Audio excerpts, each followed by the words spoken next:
Welcome to episode 3 of the Details of Life with Marcus Wilson. I am your host, Marcus Wilson. And first of all, I just got to say thank you to all you guys who have been watching and supporting. We are now over 2,500 views and listens between YouTube and the podcast platforms. And so, you know, that's just amazing that in only 2 weeks it's kind of picking up some steam, but we're still growing. I mean, I'm seeing it grow every day. And so just thank you to you guys for really, supporting what I'm doing and getting it out. But, I really don't do this for the views. I do this because I actually love talking to people and bringing their stories to life, and that's why it's called The Details of Life. And so that's what we're going to do right now, getting into this episode with Robert Allen. Some of you guys may know him better as Coach Rob, one of the best trainers in the country. I've been knowing this guy for years. We used to hoop together back in Kennesaw, Georgia at the LA Fitness. We always joke that we should have our shirts hanging from the rafters.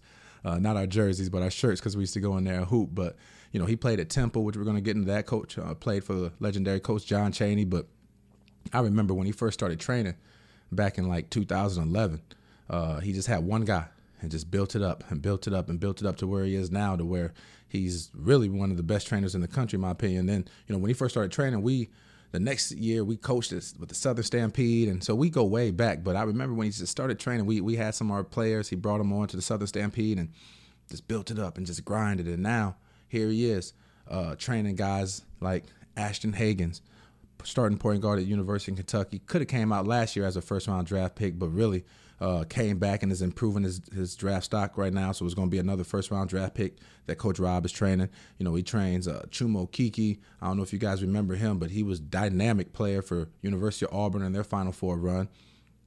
If he doesn't get hurt, who knows? I think Auburn might win that Final Four. And so he's coming back from his injury, and Chuma can really hoop, but he was still the first-round draft pick, number 16 pick of the 2019 draft. Rob also trains Dwayne Bacon, another highly touted guy coming out of high school, was another draft pick. He's now currently playing with the Charlotte Hornets. He also plays, I remember when he first started training Jordan Tucker out of Atlanta. Atlanta's just full of talent, and these guys are starting to realize, like, if you want to improve your game, improve your handle, go see Coach Rob. And he trains Jordan Tucker, who signed with Duke out of high school, has since then transferred, is now playing for University of Butler and having a good career. And he also trains Bryce Brown, who's another guy out of Auburn, first-team All-SEC player, who's currently playing in the G League. And those are just some of the two off the top of my head that I know that he trains. And so, he's got even more guys in his arsenal that are building up, because, again, if you want to get your game right, you need to see Coach Rob. Trust me, I'm not just saying that because that's my friend. Like, you can see from some of the clips, I mean, he knows what he's doing. So whether you're in Atlanta or you got the resources to fly him out where you're at, you need to get with Rob. So with that being said, before we go into that, I need to let y'all know, I took your advice. I saw some comments on YouTube and stuff, and y'all said, looks like I was growing horns because I had the Air Force flag in the back of my last podcast. But, my son is in the Air Force, so I was trying to represent him, but, I don't want to look like I'm growing horns. So I went ahead and put on my jersey. So I got my Evansville jersey, and I got a jersey from when I played in France. That's a Kitty jersey. I remember, it feels good to see people wearing your jersey. I know it's not an NBA jersey, but people's wearing my jersey in other countries, and I copped one, and my son's got one, so just hung those up in the background so y'all see the different scenery. But without further ado, let's go ahead and talk to Rob Allen and see what he's got to say. All right, welcome, ladies and gentlemen, to another episode of Details of Life with Marcus Wilson. Today I got my friend, man. I've been knowing him for quite a few years. We coached together, AAU. Yep. I think we the all-time leading scorers at LA Fitness Kennesaw, LA Fitness legends. My man, Rob Allen. Some of y'all may know him as Coach Rob. What's up, Rob? What's up, man? You right about that. I always say they need to put our jersey, our shirts. Yeah, hang our shirts from the Raptors. Hang our shirts from the Raptors. Man, it's a blessing being on your podcast, man. We've been friends for a long time, just seeing, where we both started and where we are now. Yeah. So that's the beautiful thing about it, man, because I think when I first started rocking with you, man, I was in transition. I had got done playing pro ball. Mm-hmm. I didn't know what I was going to be doing with my job. Mm-hmm. You was kind of in transition, and you was, trying to figure out, did you want to coach, and did you, I don't think you had even started. I mean, you was training a little bit, but not like at this level, which we're going to get into all that. I met you, man, and we was coaching with the Southern Stampede, and you had some guys then. Mm-hmm. And so how did you you know, you was coaching, and then all of a sudden, man, I knew you was training some guys, and then all of a sudden, I just start seeing you on the gram and seeing you on social media, and it's like you getting more and more. So, explain, man, how did you go from where you was at LA Fitness hooping, training a couple young guys, to all of a sudden starting to train 5-star players and some of the best players in Atlanta? Yeah, it's a testament to God. One thing, man, I don't take it for granted. And if I told you I'd be where I am right now, I'd be lying to you. Right. It's just some opportunities. Just like I said, you know, me and you met. Just, you know, just the respect level playing basketball at the gyms, knowing that, you know, you had success. You were still playing too at one time. Yep. And just going through those wars, and I don't think people understand. Like, I know people say LA Fitness basketball, but we had some hoopers in that gym. Yeah, it had been NBA players in there. Yeah, and you know, those were the days. Like, it's not like that no more. But you know, real recognize real. Yeah. And it's crazy out that gym that it's another guy that trains out that gym now that was with us. Oh yeah, who? Yeah, Kelvin McConnell. He played at Kennesaw State. I remember. Yeah, played at Kennesaw State. All us was in there playing. And I still remember to this day, man. It was just, it all came about just trying to give back to the community.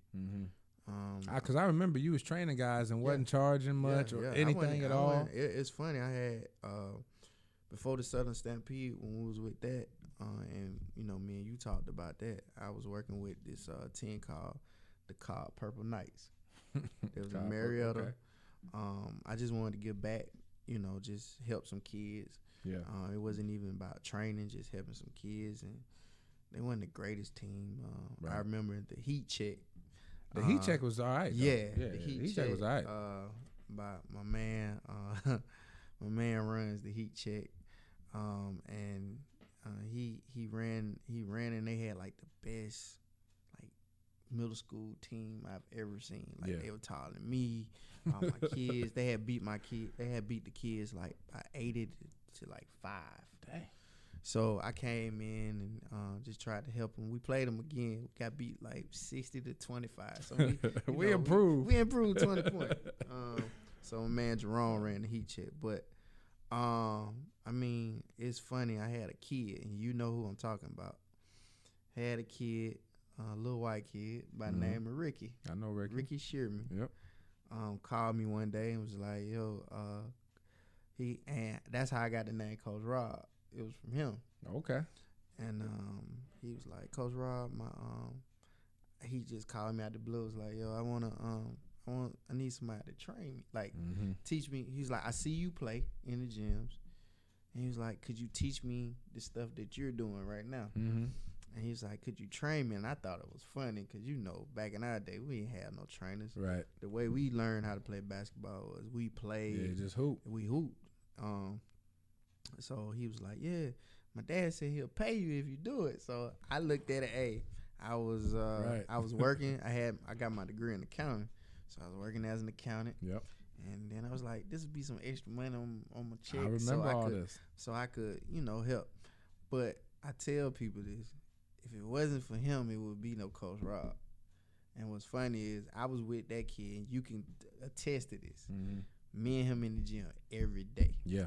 Like, I only had one client for 2 years, and I wasn't even looking at him as a client. I just looked at him as, you know, a kid that I was trying to help, and he brought something out of me that I didn't know I was good at. Yeah. A gift, and then that's when I came to you, and was like, yo, why don't me and you coach together? Yeah. Let's get this Southern Stampede team. You know, we went to Al. Shout out to Al. Durham. Called him. Was like, yo. I mean, I reached out to every AAU team, and he was the one that reached back. It's like I got 15s. Now it was a challenge. It was a challenge. Trust me. We came late in the game, so we didn't get to recruit kids. Yep. Didn't get to do any of that. So I still remember. I told you this. We had trials, and how many people showed up? Probably about 7 guys. Yeah, it wasn't even enough for a team. We was just gonna take whoever was there. We was just gonna take whoever was there. Right. And we took these kids, man, and we went and found another kid by the name Rendez. You remember with the killing South Mountain? Rendez could hoop. Yep, we went. So we were just trying to pick up the pieces, like Tracy Morgan said on Mark, picking up the pieces. So we was going around finding guys, and I remember that night, and I told you, I was like, hey, we had another 15 team, and remember we scrimmaged them. Yep. And I don't think you could make it that night. And I told you, I was like, if we get beat, I'm not doing it. Mm-hmm. And that team that we had beat that other team. Yep. And I was like, man, this could be. I mean, I'm not saying we're gonna win a lot of games, but we got a little bit of talent on here. Yeah, we had 3 real good guards. Yep, 3 real good guards, and it's funny. All those guards are seniors in college. That's crazy how time fly, man. They are about to graduate from college. Crazy how time Micah, fly. Austin, and Ricky. Yep. They're all about to graduate, and I just started working those guys out, and I had to give you credit too, because we worked well together. Yeah. You was the X's and O's guy. Yep. You was the guy to come up with the plays, and not to say I couldn't, but you was the X's and O's guy. I believe everything in you, and I was just the player development guy. Yep. We worked well together, and we had those kids, and I mean, from there, man, I just started kind of promote myself. I got my barber, Dre the barber. Mm-hmm. He was the first person to tell me to get an Instagram page, and I was just like, man, I don't want to get on there and show what I be doing, because somebody might steal it. Yep. And he told me something. He was like, yo, don't you think everybody knows how to do a ball fade? Everybody know how to do a shadow fade. He was like, but my product, I just think my product is better. So you can take it if you want. And I still remember to this day, I saw Handle Life, Johnny that has Handle Life. Yeah. And he was on YouTube, put a camera at the top, and he was dribbling.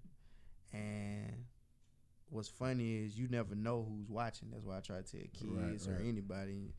Like, and he said he was doing that Instagram. I was even watching it on YouTube, and Gilbert Arenas called him, and that's how he started. Wow, I didn't know that. Yeah, Gilbert Arenas saw his what man. He was social doing. media is a powerful tool. And man. see, at that time I didn't know how powerful it was. Yeah. So I was like, okay, I'm gonna start a page. I started working out guys, kids. Started working kids. Didn't have no big time guys. Right. And I think my break was when I met Chris Williams. Okay. Met Chris Williams he was with the Georgia Stars at the time. That's right. And he brought me in. He was like, yo, I got some guys you might want to train. It was about the relationships. Yeah. And then it moved from him to getting with Winfred Jordan with the Express and their Derby. They started letting me work some of their guys out, and then that's when, the guys I started getting like big time names. Yeah. But even before that, man, I thought I remember, didn't Josh Pastner, like he was a fan of yours? Didn't he see some of your work or something? Yeah, I mean, it wasn't just him. It was a lot of other people. Like coaches, like people were starting to catch on. Like if you want to get your game right, I heard this dude is good. Josh, so then, I mean, I always have, in debt to Josh Pastner. Like he would get calls and tell people, hey, they need to work out with me, and that's not even him. Like, not even recruiting. Right. Like saying you want to improve your game. Like, and I tell people all the time, like I used to reach out to coaches or other trainers. Like you never want to think you're the smartest guy in the room. Mm-hmm. So I would always reach out, and I remember he was kind enough. I was like, yo, I'm here in Atlanta. I know you're here. Do you mind if I come to your office, sit down and talk to you? And I still remember he told me, he's like, I don't got nothing but 5 minutes. And that 5 minutes turned to 45 minutes. Yeah. And, it was, he was one of the guys. He was one of the guys, but, man, just those guys, Chris and Darby and Winfrey let me get some of their guys. And then, I learned this at the time. I wasn't even looking at it as this way. But when you have that guy in the city that everybody respects and knows, that's when you'll get notoriety. So, you know, when I first moved here and I really started getting on the basketball scene, you know, you had Al Tariq Gilbert was here, Mm-hmm. and Kobe Simmons, and I knew who trained Al Tariq. It was Swain. Mm-hmm. And then you had, you know, the young bull phenomenon, you know, Colin Sexton, and my guy Nick Stapleton trained him. Okay. So, you know, just continue to do my work. Get a DM from Ashton Hagans, and I was working his cousin out, Rudy, that played at Columbus State, that went to Dalton State. Great player, Mm-hmm. and hit me up. Was like, yo, can we work out this and that? And I was like, cool. And then, you know, I talked to Chris about it, and then I just started working. Well, now when he hit you up, was that the summer that he was blowing up when that 16U team was playing on the 17U circuit and winning? Yeah, so we had started. Yeah, that was about his sophomore year in high school. Like right, he was playing on that team. Like right for hoops giving. Like right. Cause I remember I was coaching AAU at the time, and they was a young team playing up. It was him, Josh Nickelberry, and a dude I think his name was Christian Brown from South Carolina. These dudes were 16 years old, beating 17U teams on the Adidas circuit. Mm-hmm. But man, I feel like even before that, like who was your first big guy? Because I think you had a guy that went to Duke or Kentucky or something. So because like I remember the first guy, like it was the big guy was Ashton. Then right after that, it was Jordan Tucker. Yep. Yeah, that's what it was. I was working out Jordan Tucker, and he ended up going to Duke, right? Yep. That's Jordan, right. Jordan went to Duke, and then after that, man, it was. That's all it takes because you got two 5-star players. It was. And everybody else want to rock with you. That, but yeah, man, it was. You know, I appreciate, you know, their parents, Marvin Hagans and Lou Tucker, you know, just giving me the opportunity to work with those guys. And, you know, and I also had to say some of the head trainers, like one of the guys that were kind of pivotal and, you know, being, you know, open his arms to me was Des. Desmond Eastman at Wheeler. You know, I got to meet him. He was very influential. So for any of y'all that's not from Atlanta, Wheeler is a powerhouse every year. Yeah, in Game Elite, Worldwide, Renegades. You know, they so he was one of, you know, Desmond trained Jaylen Brown. Yeah. So Marv, Ashton dad put me in contact with him, and you know, he was gracious enough to talk to me about certain things and, you know, tell me certain things. And then, you know, I saw guys like Mark Edwards. He had Ryan Harrow at the time. So, you know, because I wasn't from here, so, you know. Man, that's a name I ain't heard in a minute. Ryan Harrow, that dude used to. He was tough. Yeah, he was tough. I remember the first time I met that kid, he was at the YMCA on Piedmont Road. And Damon Stevens, Kobe Simmons' dad, they used to have Lou Will used to have an AAU team. And I remember seeing that kid in in the Y. And man, I ain't never seen a kid with handles like that. I mean, you know I can handle the ball. You've seen it.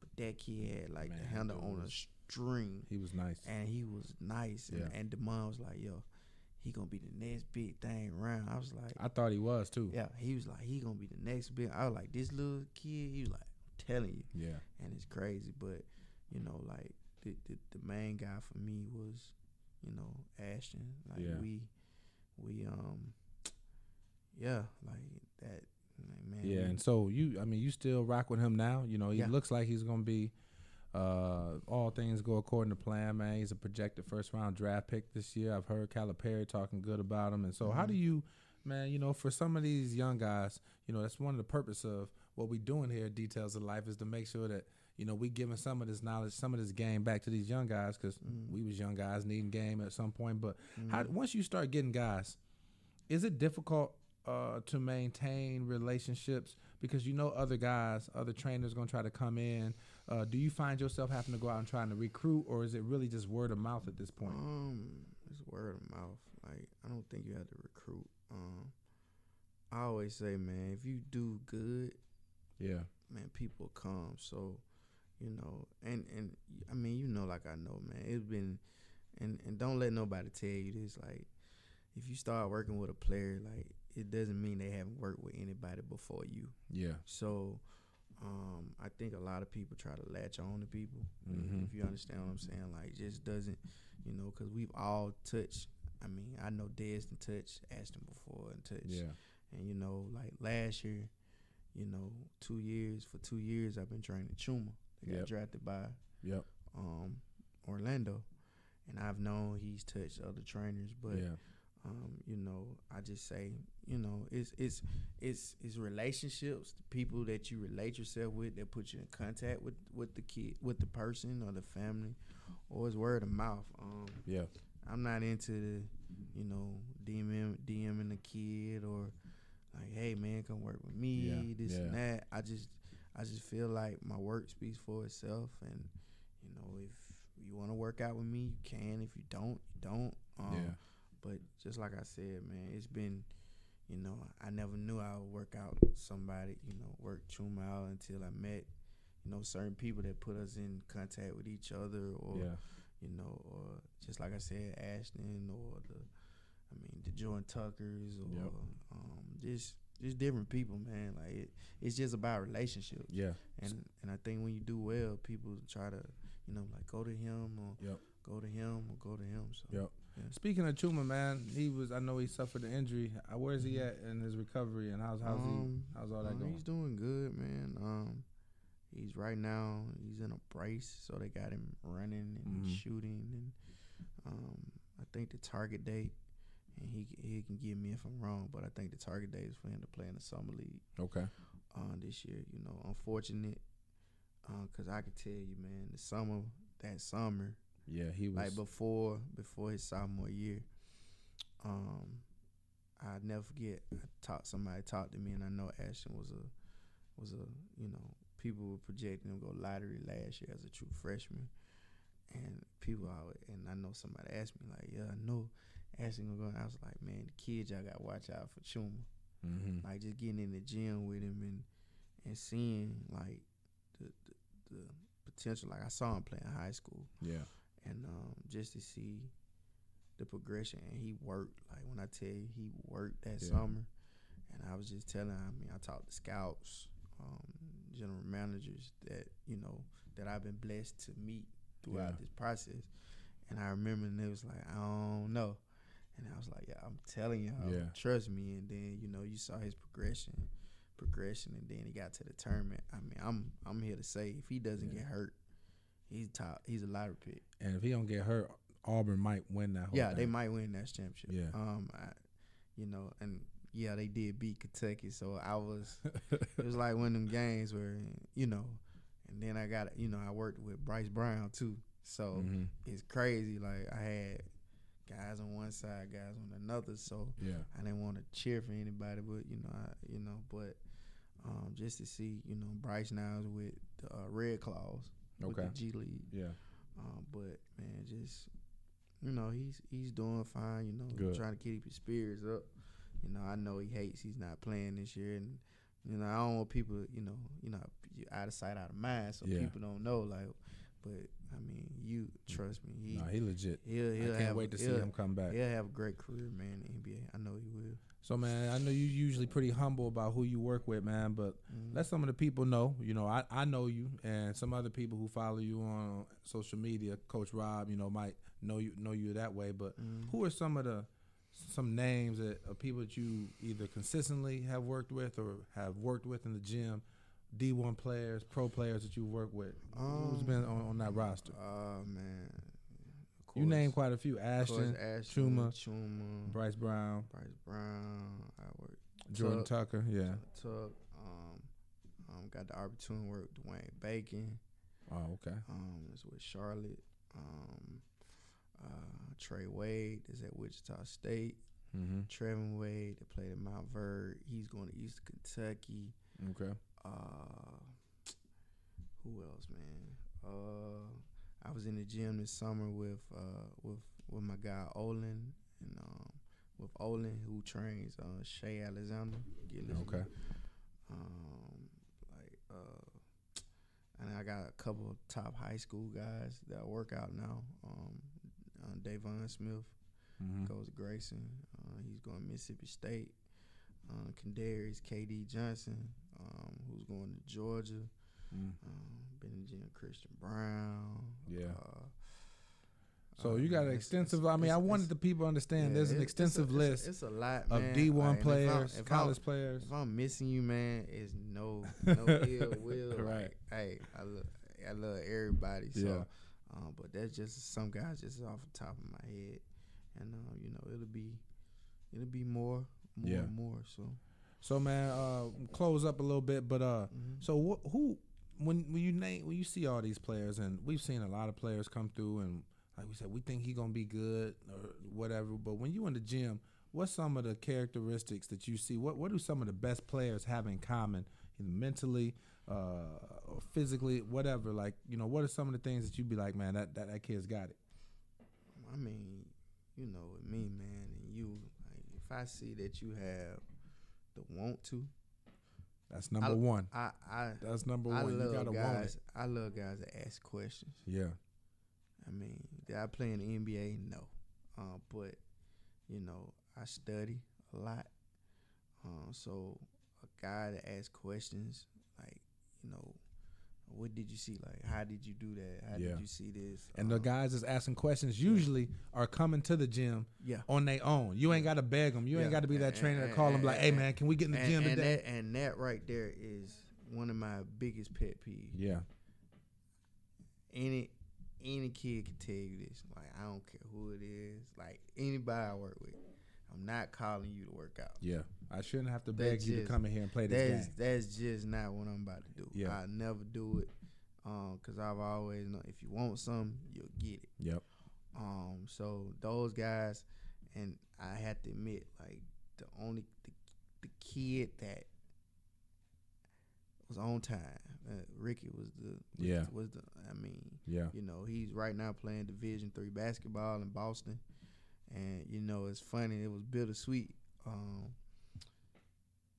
We had our last workout 2 weeks ago because he's deciding after he finishes, he's done. He's done. And, that was the bittersweet moment because we started in LA Fitness and we ended there. And but like you said, he was the one that started you off. Really, he was one of the kids that I didn't have to. Hey man, meet me at the gym at this time. He was like, hey, I'm coming at such and such. Can you go? Yeah. So the want to, I mean, I don't focus on the sweating part. You do want to work hard, but you also want to work right. Right. You don't just want to have a workout and just sweat.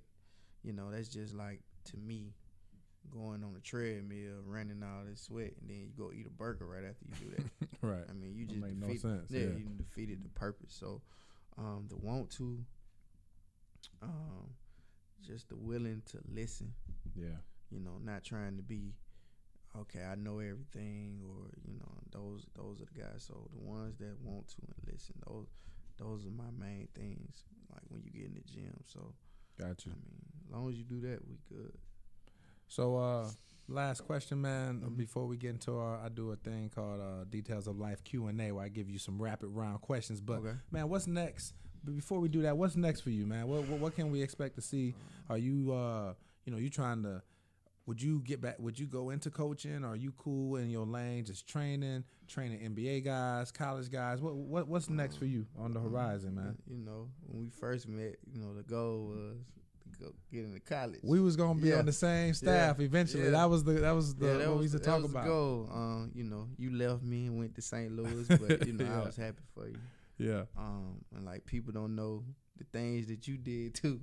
Yeah. Working at Chick-fil-A. Yep. And getting a college job like right after that. So, but the next step, man, it's like I try to tell, other trainers that reach out to me. Mm-hmm. It's funny. I have people reach out to me. I don't think I'm a celebrity or nothing like that, but people hit me and like, yo, I admire you, and it's a blessing. But I always try to ask them what is their goal in this. Yeah. Because I don't think too many people know that it's a hustling business. Yep. It's basically hustling. That's what you're doing. Trying to get enough kids in the gym to, if you're doing it full time, to provide for your family, provide for yourself. And it's a hustle. But at the end of the day, I mean, I love what I do. But you know, the goal is to get in the NBA. That's the goal.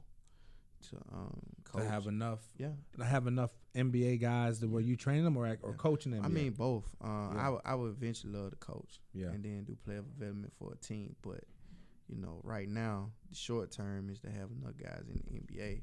Yeah. To do, you know, I still train high school guys and things of that nature, but I kind of want to move towards, you know, and that's what I've been doing, like going to, you know, some league every year. Yeah. Talking to people, being in gyms where there are GMs, being, you know, just doing the things that, you know, networking and, you know, like I know. Like we used to at the Final Four and yeah, all that. You know, you invite me, I'm staying with you, you know, not knowing not to bring no business cards. You know? I didn't know. I was like, okay, I thought I was just supposed to show up and give my number. Like, right. Let me get your number, you know, and I ain't know, but, you know, it's just the main thing, man. Like, I just want to get in, you know, you know, I always had a goal to either coach in college or the league, so it doesn't change. But until then, it's the trainings to get my guys to that next level where I have enough guys. And I never wanted to be the guy to have my own academy or nothing like that. Yeah, you know, that just never has been me. So that's the next stuff for me, man. Okay. So we're gonna finish with Q&A. All right. Wrap it around. Details of life, man. I just asked you a couple questions. You answer them, you know, however you can. Who you support more, Auburn or Alabama football? Who used to what? You support for football, who Auburn or Alabama? Roll Tide. Okay. All day. Dame or Steph? Who's the better point guard? Whoa. Point guard. Sheesh. I like Dame. Okay. You watch more college basketball or NBA? College. Who's the better shooting guard, Bradley Beal or Klay Thompson? Oh, Klay Thompson. Okay. And then no offense. No offense. Like hey, that's your opinion. No offense now. He can shoot though. And then the last one I always hit people up with, man, is who is your top 5 NBA players of all time in no specific order? Because I know we always get stuck on who's number 1, who's the greatest. But if you had to list just the top 5 in any order, all right, who you got? So this is how I'm going to do this. I'm going to do the top 5 I saw. That you saw? Yes, because I think... So that eliminates guys like Wilt with this question, yes, because with this question, I like it and I don't. Because, you know, like I know, there were different eras. Yeah. And different decades. So... I mean, who's to say? And I'm just being honest. And I think you know you might laugh at this. You can't say, somebody might say Bob Cousy was one of the best point guard I ever saw, and then say put Bob Cousy in today's game, he would get murdered. Man, murdered. Like murdered. Or George Mikan, or I mean, don't get me wrong. Like I think Wilt was great. Like what I saw on film, but is he really like? I actually do think Wilt is transitioning one of those guys that transcend times. My thing is, like, is he stopping Shaq? Like, is he scoring 100 points? Man, nah. Ain't nobody ever scoring 100 points again. But that's what I'm saying. Yeah, so I don't want to be disrespectful to the eras that I didn't see. Okay. You know. All right, we'll take the ones that you saw. Who's your top 5? Top 5 players I ever seen in my life. Of course, the GOAT, Michael Jordan. All right. I'm torn by this. As of today, I'm gonna put him over him right now. I'm gonna put Kobe, and then I'm gonna put LeBron third. Okay. The reason I'm doing that right now, and I'm not a LeBron hater. Me and LeBron came out same year, 2003. Best player in the league. I think his story is still being written. Yeah, for sure. Fourth would be Tim Duncan. Definitely. That's legit. And fifth would have been Shaq. Okay. I've never seen a dominant force like that in my life. Oh man. Ho. The AI just popped in your head or something? I already knew. I was surprised you didn't throw AI out there. I had to apologize. Hold on. Let me take somebody out. I got to take. Who you going to take out, though? I can't add a 6, bro. Man, Like, we had the top 5. Yeah, you're right. Like AI, but He might just have to be I 6. tell. But you know what's funny though? I mean, T-Mac right there. But you know what's funny? I remember everybody would think just because I was a small guard, AI was my favorite player. You know, when he played at Georgetown, right? Yeah. I hated AI. Really? I thought he was good. I just wasn't. Everybody was AI fans. Yeah, Everybody had Georgetown. You know who was my favorite player? Who's that? Ray Allen. Oh, man. He was a killer at UConn. He was my and favorite. in the league. He was my favorite player. Like, Yeah. I don't think, like, I had his Connecticut jerseys, Yeah. Bucks jerseys. Yeah. He was my favorite player. And then I wish you would have asked me my top 5 point guard or something like that. But you know, top. Go 5 ahead, give it to me. You a point guard, man. Top 5 points. Isaiah Thomas was my favorite. Okay. The second one would have to be AI. Okay. The third one's Chris Paul. All right. I played against him. Next one's John Stockton. Okay. And who's gonna round out the top 5? top 5, my last one, and you might, and the last one was Jason Kidd. You know what? That's respectable. That hey, I can't dispute none of them. I like Steve Nash and all of that, but I don't think the younger generation saw Kidd like prime Kidd, like Man. straight out of California Kidd. Straight out of Cali Kid. With the blonde hair Kidd. Like, I don't think y'all saw him. He was like, legit for sure. He was legit, but you know, so. Well, man, let the people know, man, your handle. Where can they follow you? Where can they find you? If somebody want to train, how they contact you, all that stuff. Let them know. Yeah, man. My handle is on Instagram and Twitter. It's Coach Rob. So it'll be Coach_Rob10. On Facebook, Robert Allen. If you trying to train anything, man, just send me a message. I check my messages. Starting to checking them regularly now. I've been so busy, but just hit me, man. I'll get back with you and just go from there. Yeah, man. Check them out, man. You got some great content on this page. It's just, clips. Like, you don't give all the secrets, but enough where you can watch it and be like, I can see you know what he's doing, and it's some good stuff. So make sure you follow him, man. And I'm telling you, and we're gonna look back on this podcast in a few years, like, man. Again, every few years we look back, like, man, we done came a long way from then. Like, and I'm telling you, 5 years from now, y'all better believe it, man. You're gonna be known as one of the best trainers. Right now, people kind of know in this area, but nationally and in the NBA, you're gonna be known as one of the best trainers. So make sure you get on the bandwagon right now. Yeah, we speak that right now. Yep. And just like he said, man, if y'all knew us, like, from where we started, like, and right, just hooping and seeing now, both of us are where we are right now. So it's a blessing. And we speak it, man. This is gonna be the best podcast on whatever TV, whatever. So I already speak it right now. So I'm just happy just to be on here. So I appreciate y'all for tuning in, man. Hopefully y'all learned something. Appreciate you, brother. Appreciate you. As always, man. Yes, sir. All right. All day. Y'all be cool. Peace. All right. Peace out.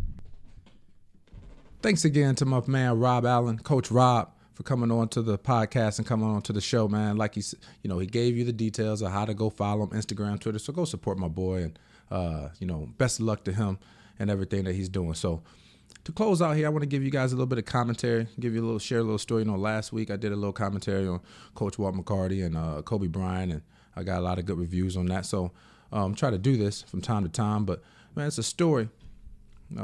It's a true story, too, about the story of the Chinese bamboo tree, right? And so it's it was once a farmer who planted a seed, a Chinese bamboo tree.